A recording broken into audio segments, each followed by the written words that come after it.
Hello, this is for TESP 360. This is my classroom learning community, celebrating diversity and social emotional development. First question was, describe my ideal classroom in terms of classroom management and positive behavioral support. So here's my ideal classroom. The general classroom management and positive behavioral support. Under management, I have create a reinforcing but warm environment.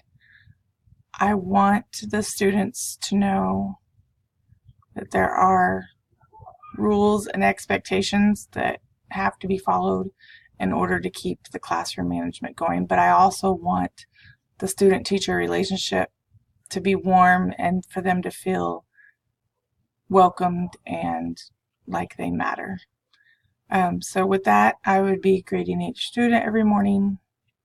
From the beginning, we'll teach procedures, everything from talking to transition time, walking in the hallways. There will be the classroom and school expectations, and these will be talked about like in the first week with the students. And it's a flexible thing. If there's a classroom expectations that they don't think is working or I don't think is working, there's always room. It's fluid. We can change it. Positive behavior system. I like an example I've seen of the golden tickets. Anytime they're caught doing something good, being quiet in the hallway, they can go get a golden ticket. At the end of the week on Fridays, there's usually a free time and then they can do whatever they want. Computers, iPad, read a book instead of whatever else is going on. Discipline interventions. A lot of mine are just revisiting the expectations. I just want to find out why they did it or if they do know that they're not supposed to.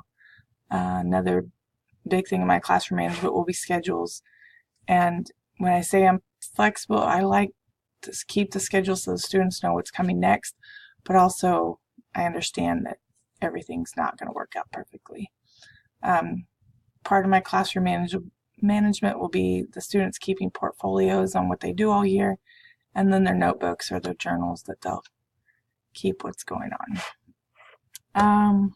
B, if after a few weeks there is some discourse, what would you do to tweak your classroom? Tweaking the classroom. If something is not working, first I would look for patterns or just observe, see what's going on, to see if there's something that I can tell that's not working. Obviously, if there's something I can see that I can fix, then that's what I'll do. I'll make sure I'm pointing out the positive behaviors to students, reinforcing those positive behaviors. If there's one student that just can't help but talk to her neighbor or his neighbor, then I'll move them somewhere else next to someone who's quiet or who doesn't want to talk.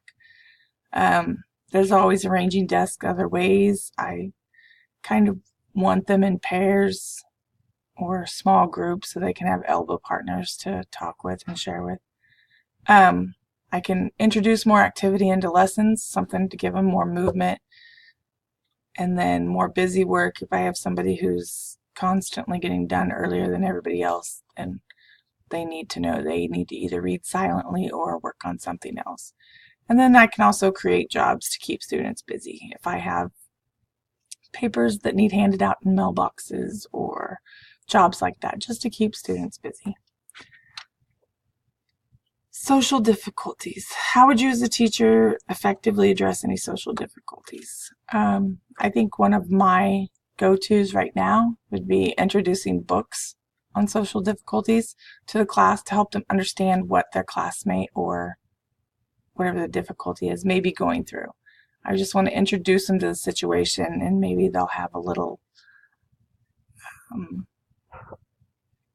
I don't know, more sympathy, empathy. And then ignoring any behavior that does not pose a threat to any students or staff. If it's not hurting anybody except them, then I just say ignore it and go on if that's possible.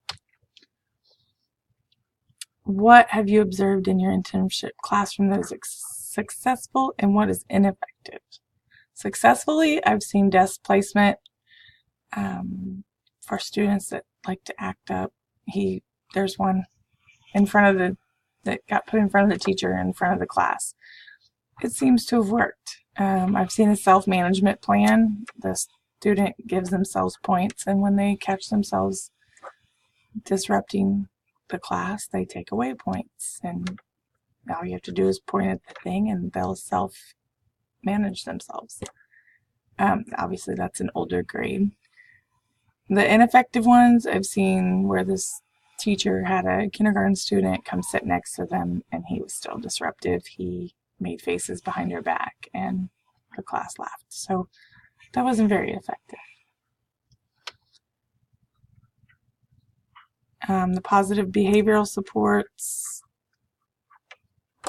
would be behavioral contracts and self-management plans. I really want to try those out as much as possible in my future classrooms. Number 2, I chose option 2, select one evidence-based practice strategy. I chose FAST, F-A-S-T. Discuss how you would implement this strategy with a group of students at your school. Report on what impact you would expect to have on the students and why. What do you see as the benefits of this strategy? What are your concerns? I chose the FAST because this is what I used in a kindergarten classroom. I don't really have any feedback, so I just want to use it in my own classroom at some point. Freeze and think. What is the problem? I have the student turn around from the group and gather up their words, then turn around and call me, tell the teacher why or what upset them. I do this because I had a student that couldn't get his point across, or if he got upset, instead of just telling someone he was upset, he would bite. So we had him turn around. That way the threat of biting was out of it. And then he could think and get his words without feeling embarrassed, and then turn around and share. Alternatives were possible solutions. So instead of getting upset or mad, what else could we do? Draw a picture, breathe deep. I even saw stomp your foot 3 times. And then S, solution evaluation. Did I choose the safest idea for everyone? Is this the polite way for me to get my point across? And I think having the students look at that point of it, they understand that obviously it's not safe to bite anybody. So what would be safer would be just turning around and gathering up thoughts and words, and then politely saying why he was upset.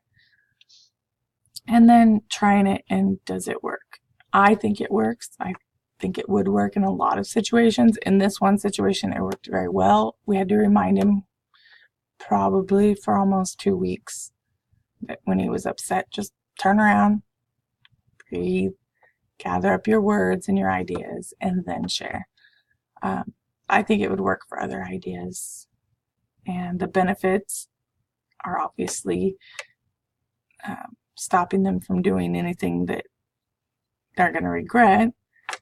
And then any concerns, it takes a little time out, but I would rather do that than have an episode of biting or whatever else may happen. And then describe procedures for arranging the instructional environment of the classroom to promote appropriate behavior. Most of these were given to us in the book. The instructional arrangements, I would have an area for large group instruction. This would work best for big class discussions and when everybody needs to brainstorm. And small group instruction, this would be like, I would say 3 to 6. And this is when they're working on problems. If they have like a math problem or a science problem that they need to work out, where the large group instruction would be more everybody giving input, and the small group would just be a smaller group. Pairs or peer teaching, I think these could work for reading together and helping each other. And the pairs can be equal. The peer teaching would be one that has already learned what is going on, and the other one would be someone who hasn't grasped the concept yet, and they could help each other. Then one-to-one instruction is when I need to help somebody individually, and some of these, the independent learning would be useful for when I'm engaged in the one-on-one with the other students, and also the peer teaching in pairs. If there's other people that need help, then we could do peer teaching while I'm doing one-on-one, just to keep everyone on task. Cooperative learning would be great for big projects like science projects and stuff like that. Physical arrangement, obviously I'd want to have quiet areas, and I want to make everything, the ease of movement,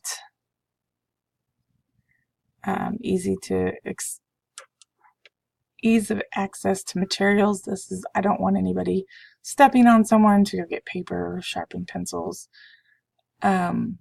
And then obviously I want comfortable. This will just help students. And then, the limiting distractions.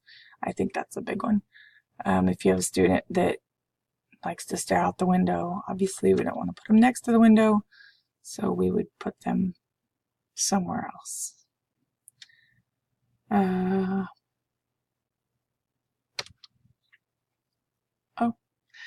What have you observed in your internship classroom that is successful, and what is ineffective?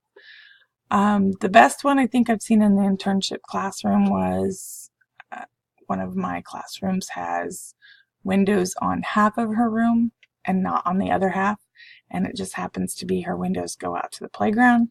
So she has her desk and like the computer stations and bookshelves all up by the windows. That way the only time the students are looking out the windows is if they're up at her desk, or if they're getting books, or just not quiet time.